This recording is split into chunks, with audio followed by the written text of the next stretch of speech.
Welcome to my channel the nursing mindset. पिछली video में हम साइको एनालिटिकल थेरेपी और बिहेवियर थेरेपी के बारे में बात कर चुके हैं। इस वीडियो में हम बात करने वाले हैं इंटरपर्सनल थेरेपी। इंटरपर्सनल थेरेपी होती क्या है? इसको ग्रेनाल्ड कैरेमन ने दिया था। इसके अंदर दो थेरेपी आती है, एक आती है मैरिटल थेरेपी, दूसरी आती है फैमिली थेरेपी। इसको जे.एल. मोरेलम ने दिया था। तो सबसे पहले हम देखेंगे कि इंटरपर्सनल थेरेपी के अंदर मैरिटल थेरेपी होती क्या है। मैरिटल थेरेपी जो होती है वो डिस्टर्ब मैरिटल रिलेशनशिप में यूज़ की जाती है। जैसे एक हस्बैंड वाइफ है, उन दोनों का डिवोर्स होने वाला है, वो एक दूसरे को नहीं समझते, अंडरस्टैंडिंग नहीं है, तो उन दोनों के रिलेशन को ठीक करने के लिए मैरिटल थेरेपी का यूज़ किया जाता है। इसमें हम किन किन चीज़ों पे फोकस करते हैं? तो सबसे पहले जब दो जन आपस में झगड़ा करते हैं हस्बैंड वाइफ, तो उनमें कम्युनिकेशन बंद हो जाती है, तो हम उनकी कम्युनिकेशन पे फोकस करते हैं। फिर हम उनका एग्रेशन देखते हैं कि वो एक दूसरे से एग्रेशन एटीट्यूड क्यों दिखा रहे हैं, वो क्यों एक दूसरे से नाराज़ हैं। फिर हम देखते हैं कि उन दोनों के एक्सेप्टेड ड्रीम और एम्बिशंस क्या है। दो जन के बीच झगड़ा तभी बढ़ता है जब उनकी एक्सपेक्टेशन उम्मीदें बढ़ती हैं। उसके ड्रीम्स क्या हैं हस्बैंड को, कि मेरा हस्बैंड ऐसा हो, मेरा हस्बैंड वैसा हो, मेरा हस्बैंड इतना कमाए, और उसकी वाइफ के ड्रीम क्या हो कि वो मेरी मम्मी पापा की ऐसे सेवा करे, वो ऐसे रहे। तो इन सब चीज़ों को हम यूज़ करके हम थेरेपी प्रोवाइड कराते हैं। ये जो रहता है वो पहले हम एक हस्बैंड या वाइफ को बुलाते हैं, फिर बाद में दोनों कपल्स को एक साथ में बुलाते हैं। ये जो सेशन होता है वो 10 से 12 वीक का चलता है, और ये एकदम सिमिलर होता है सीबीटी यानी कॉग्निटिव बिहेवियर थेरेपी की तरह, जो मैं आपको इसके पहले वाले वीडियो में बता चुकी हूँ। उसके बाद है फैमिली थेरेपी। पहले मैरिटल थी, सेकंड फैमिली थी। अब फैमिली थेरेपी जो है वो सिर्फ फैमिली मेम्बर्स के लिए नहीं, फ्रेंड्स के लिए भी यूज़ किया जाता है। इसमें हम क्या करते हैं कि जो भी पूरा इन्वायरमेंट होता है उनका, या कोई भी स्ट्रेसफुल सिचुएशंस होता है, हम उन सब पे फोकस करते हैं और देखते हैं कि कॉज क्या है उनके इस फैमिली मेम्बर्स में तनाव का। इसकी टेक्निक क्या होती है? तो इसकी टेक्निक में पहले है जीनोग्राम। जीनोग्राम में हम फैमिली का फैमिली ट्री बनाते हैं, होती है वो हम फैमिली ट्री या जीनोग्राम्स बनाते हैं। फिर सेकंड हम देखते हैं कम्युनिकेशन स्किल। एक फैमिली का मेंबर अपने दूसरे मेंबर्स के साथ कैसे कम्युनिकेट कर रहा है। फिर हम उनके बीच का आईपीआर देखते हैं कि कैसे एक फैमिली का मेंबर दूसरे फैमिली के साथ बिहेव कर रहा है, उनके बीच में कितने अच्छे रिलेशंस हैं, उसको हम इम्प्रूव करते हैं। फिर उसके बाद उस फैमिली में जो भी एंजाइटी और स्ट्रेस चल रहा है, हम उसको भी कम करने की कोशिश करते हैं। हम उनका स्ट्रेस और एंजाइटी कम करते हैं। फिर उनकी फैमिली जो रिलेशनशिप है उसको बैलेंस करने की कोशिश करते हैं। हम हर फैमिली मेम्बर को बुलाते हैं, समझाते हैं, चीज़ें बताते हैं। ये एक वीक में 8 से 10 सेशन हम ले सकते हैं इस थेरेपी का। जो फोर्थ नंबर की हमारी थेरेपी है वो है ग्रुप थेरेपी। इसको कौन दिया था? इसको जोसेफ प्रेस्ट ने दिया था। ये क्या है? ये किसी दो या दो से ज़्यादा पर्सन हो सकते हैं एक ग्रुप में।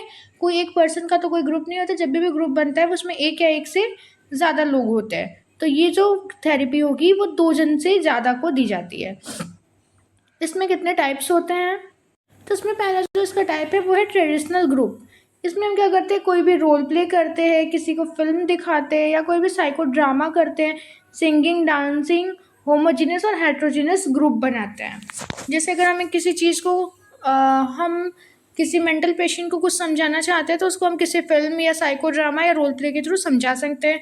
कोई गाना बना के समझा सकते हैं, कोई डांस करके समझा सकते हैं, इस हिसाब से। फिर सेकंड में क्या आता है? होमोजीनियस। होमोजीनियस क्या होता है कि इसमें हम उन पीपल्स को लेते हैं जो कि सेम एज के हों, सेम ग्रुप के हों, सेम जेंडर के हों, और उनकी इकोनॉमिक स्टेटस जो है वो सेम हो। उनके एडॉप्टेशन में इन्वायरमेंट को हम बनाते हैं। और सेकंड में आ जाता है हेट्रोजीनियस ग्रुप। हेट्रोजीनियस ग्रुप क्या होता है कि इसमें जितने भी लोग हैं उनके होल स्पेक्ट्स, यानी कि उनका जितना भी एस्पेक्ट होता है वो पूरा पूरा कैसा होगा? डिफरेंट होगा। होमोजीनियस में सेम, हेट्रोजीनियस में different. Age, gender, economical condition सब डिफरेंट होगी। फिर जो थर्ड टाइप हमारी आती है वो आती है ओपन और क्लोज ग्रुप। ओपन और क्लोज ग्रुप जो होता है उसमें ओपन ग्रुप क्या होता है? ये सिर्फ उन पर्सन के लिए यूज़ होता है जो ग्रुप को ज्वाइन भी कर सकते हैं और छोड़ भी सकते हैं किसी भी टाइम में। इसका कोई फिक्स टाइम या फिक्स मेंबर्स नहीं होते इस ग्रुप में। लेकिन क्लोज ग्रुप क्या होता है? इसमें अगर आपने एक बार ज्वाइन कर लिया तो जब तक उसका लीडर जो है वो नहीं चाहेगा तब तक आप उस ग्रुप को छोड़ नहीं पाओगे, या उस सेशन को छोड़ नहीं पाओगे। ये क्या हो जाएगा? ये क्लोज ग्रुप हो जाएगा। ये 8 से 10 वीक तक चलता है, और इसके एक ग्रुप में 8 से 10 मेंबर भी रहते हैं। अब ये ग्रुप ऑफ मेंटल इलनेस, अगर कोई भी पेशेंट मेंटल इलनेस का है तो उसमें एक स्पॉन्सर पर्सन होता है जो कि बहुत ज़्यादा एक्सपीरियंस होता है और वो इस ग्रुप को अटेंड करता है और उसका लीडर होता है, उसको लीड भी करता है। वो क्या करता है, जो उसकी प्रॉब्लम होगी वो उन सबको सॉल्व करता है। जैसे कोई ड्रिंकिंग प्रॉब्लम से बिलोंग कर रहा है तो उसको ठीक करेगा। वो सेल्फ हेल्प ग्रुप यानी कि वो ग्रुप जो है वो एक दूसरे को भी लोग ग्रुप में समझाते हैं। जो फैमिली मेंबर हैं वो भी ग्रुप को ज्वाइन कर सकते हैं और उसमें हम देखते हैं कि उनकी क्या विल पावर है। वो फैमिली मेंबर जो हैं वो अपनी विल पावर एक दूसरे के लिए कैसे दिखाते हैं। उनको कुछ देर तक एक ही इन्वायरमेंट में रखा जाता है जिसमें उनको अडॉप्ट करना रहता है ताकि एक दूसरे के बीच का जो भी मतभेद है वो ख़त्म हो सके। जो हमारे 5th नंबर की थेरेपी है वो है मिलियोथेरेपी। मिलियोथेरेपी को किसने डेवलप किया था? सर मैक्सवेल जॉन ने डेवलप किया था।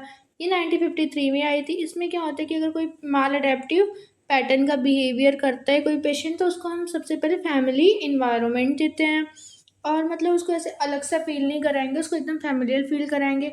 हम फोकस करते हैं उसकी एक्टिविटीज़ पे कि वो क्या एक्टिविटी कर रहा है थेरेपेटिक रिलेशनशिप के साथ। उसमें जितने भी मेंबर होते हैं हम उनको इक्वली पार्टिसिपेट कराते हैं, किसी को इग्नोर नहीं करते हैं। थेरेपेटिक टेक्निक में हम कुछ अप्रोच और सिस्टम दोनों का यूज़ करते हैं। जैसे हम हेल्थ सिस्टम का यूज़ करते हैं, पर्सनल सिस्टम का, सोशल सिस्टम का, और फोकस करते हैं थेरेपेटिक अप्रोच पे। हम इसमें लीडरशिप दे सकते हैं, रोल प्ले, कम्युनिकेशन टेक्निक्स दे सकते हैं। इसमें क्या होता है कि जैसे कोई ड्रिंक या स्मोकिंग का पेशेंट है तो हम उसको अलग से अवॉइड नहीं करेंगे, उसको बुरा भला नहीं कहेंगे। हम उसको लेकर के आते हैं, एक पर्सनल कमरा उसको दे सकते हैं। उसमें हम उसको, अगर वो 1 बॉटल ड्रिंक करता है तो फर्स्ट डे हम उसको 1 एंड हाफ देंगे, फिर हाफ का भी हाफ करेंगे, फिर 1 क्वार्टर्स देंगे। ऐसे उसके ड्रिंकिंग हैबिट को छुड़वाते हैं। ये चीज़ हम स्मोकर्स के भी साथ करते हैं, लेकिन इस मिलियोथेरेपी में हम फैमिलियल इन्वायरमेंट प्रोवाइड करते हैं। Thank you so much. अगर आपको मेरी वीडियोस अच्छी लगती है तो please like, share, comment and subscribe करें। और अगर आपको किसी भी टॉपिक पे वीडियो चाहिए तो please comment me. Thank you.